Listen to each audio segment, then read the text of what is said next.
Akhirnya, setelah rangkaian nasib sial dalam 5 balapan terakhir, Charles Leclerc berhasil kembali ke jalur kemenangan di balapan GP Austria yang berlangsung kemarin malam. Leclerc setidaknya butuh 3 kali manuver overtaking ke Max Verstappen untuk kunci kemenangan ketiganya musim ini, dan sempat membuat tifosi deg-degan setengah mati di fase akhir balapan karena masalah pedal gas yang ia alami. Verstappen sendiri yang start dari pole dan sukses menang di sprint race harus puas finish di posisi kedua pada balapan hari Minggu kemarin dan mengakui keunggulan Ferrari di Red Bull Ring. Dan tentu saja, balapan tak lengkap tanpa Lewis Hamilton yang sekali lagi berhasil menggosok voucher keberuntungannya dan membawa Mercedes finish di podium ketiga. Itu karena mobil Carlos Sainz mengalami masalah pada lap ke-57 yang mana menyebabkan mobil Ferrari miliknya terbakar di lalap api. Selain momen yang baru saja kami sebutkan, GP Austria semalam harus diakui cukup seru dan menghibur dengan semua aksi serta duel yang tersaji. Apa saja topik yang bisa kami bahas dari balapan kemarin? Simak sampai habis videonya. Tampil di kandang sendiri ditambah dengan update yang mereka lakukan di Silverstone, kami memprediksi kalau Red Bull akan tampil dominan di GP Austria seperti yang kami katakan di video preview beberapa hari sebelumnya.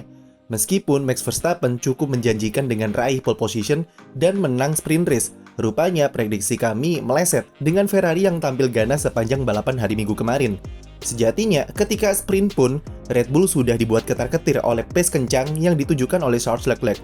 Ia finish dengan jarak 1,6 detik di belakang Verstappen ketika sprint, padahal gap keduanya sempat melebar sekitar 3 detikan setelah Leclerc terlihat duel yang mubazir dengan rekan setimnya Carlos Sainz.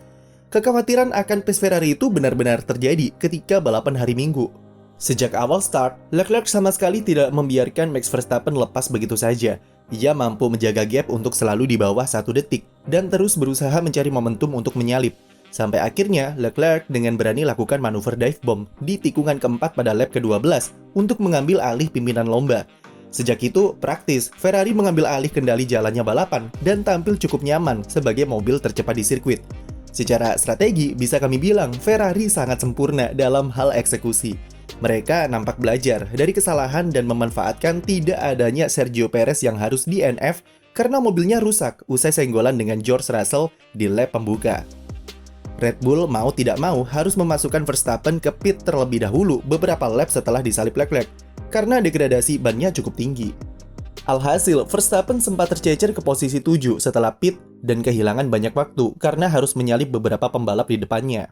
Situasi ini dimanfaatkan dengan cerdik oleh Ferrari untuk memperpanjang stint kedua pembalapnya. Alhasil, ketika Leclerc dan Sainz pit stop untuk pertama kali, mereka punya keunggulan performa dengan ban yang 13 lap lebih baru daripada Verstappen. Setelah pit stop, meski Leclerc sempat kehilangan posisi pertamanya dari Max, tapi ia mampu dengan cepat mengejarnya dan kembali mengambil alih pimpinan lomba tanpa perlawanan dari pembalap Red Bull tersebut.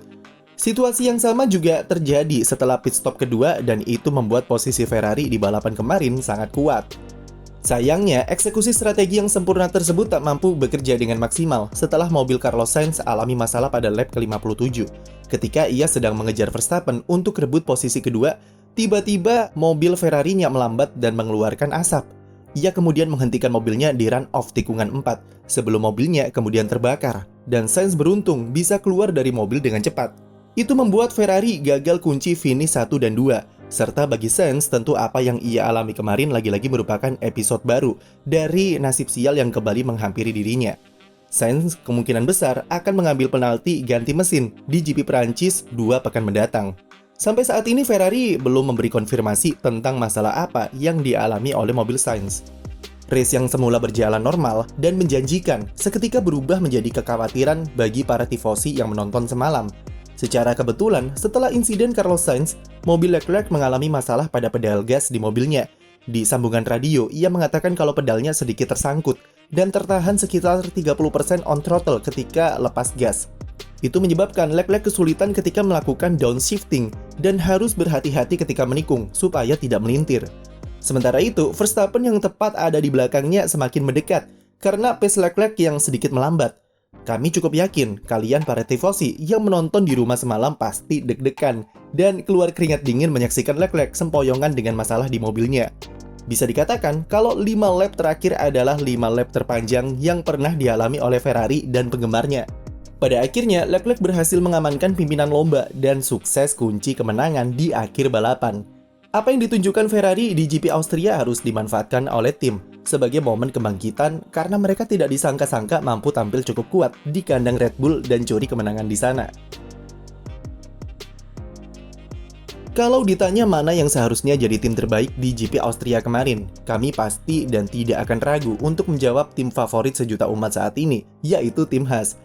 Penampilan yang ditampilkan oleh Haas sepanjang GP Austria bisa dibilang adalah performa yang berkelas. Meskipun mobilnya belum mendapatkan update besar sejak awal musim, tapi Haas mampu tampil kompetitif di urutan 10 besar dan konsisten di sana.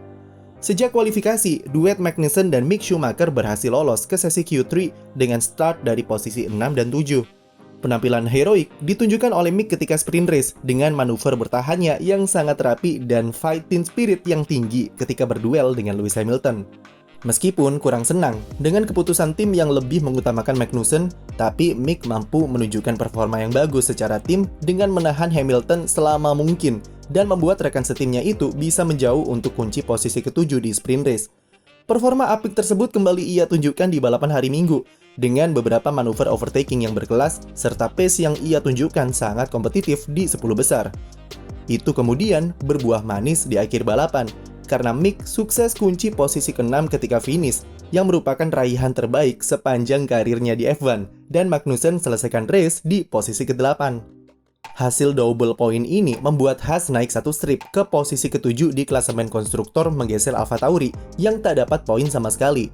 Penampilan apik Mick Schumacher kemarin seakan-akan membuktikan kalau raihan poin perdananya di GP Inggris merupakan titik balik dalam karirnya karena semua beban di pundaknya yang sudah terlepas. Ia mampu tampil lebih rileks dan hasilnya Mick bisa mengeluarkan semua potensi yang ia punya tanpa dibebani ekspektasi berlebih sebagai putra legenda besar. Yang jelas, Austria kemarin full senyum dengan penampilan heroik yang ditunjukkan oleh Haas. Selain Haas, papan tengah kemarin memang harus diakui sangat seru dan ramai dengan duel-duel seru. Salah satu yang paling gila adalah duel yang melibatkan 5 pembalap pada lap ke-24. Magnussen, Fernando Alonso, Lando Norris, Zhou Guanyu, dan Mick saling bertarung memperebutkan posisi 9. Mereka berlima saling adu berbalas overtake sepanjang lurusan sebelum tikungan 3 sampai tikungan 4. Dan sangat menghibur bagi penonton. Kemudian ada tim Alpine yang tampil sangat kuat di Red Bull Ring dengan Esteban Ocon yang sukses kunci posisi kelima atau terbaik di papan tengah. Sayangnya, balapan tak berjalan maksimal bagi Fernando Alonso yang harus start dari belakang karena masalah yang ia alami saat sprint. Meski Alonso berhasil finish di posisi 10, itu membuat raihan poin Alpine di konstruktor saat ini menjadi sama dengan McLaren, yaitu 81 poin. Lalu ada juga Daniel Ricciardo yang berhasil raih 2 poin berharga usai finish di posisi ke-9 di GP Austria. Mana nih momen favorit kalian? Tulis di kolom komentar dan jangan lupa beri like dan subscribe untuk konten F1 lainnya.